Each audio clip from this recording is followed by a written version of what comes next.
Gidan rahoto.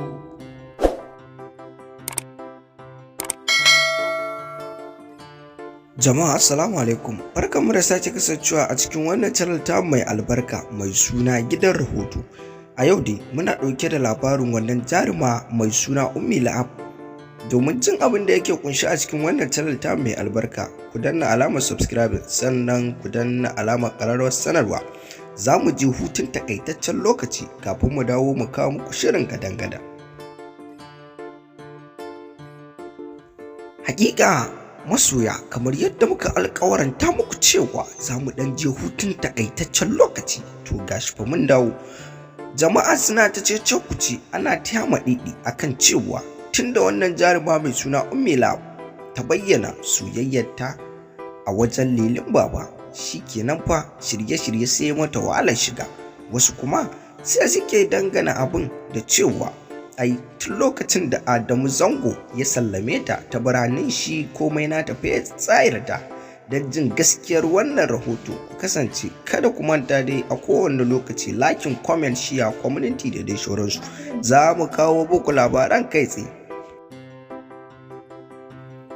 Hakika dukkan abin da mutane suke faɗa ba gaskiya ba ne. Kun san shi fa komai lokaci ne, idan Allah ya kira to fa sai an je. Amma ba wai wani dalili ne ya sa wannan jaruma ta tsayarta da aikin fina-finai ba.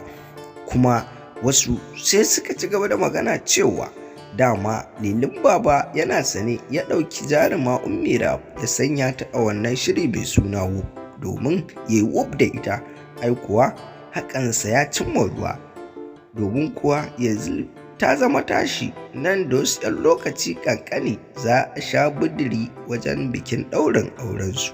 Jama'a, idan wannan ne farkon zuwanka wannan channel ta mai albarka, ka daure ka danna alamar subscribe sannan ka dangwala alamar ƙararrawar sanarwa, domin kuwa ita ce kaɗai za ta ringa baka dama da mun saki sababbin labarai su zo gare ka.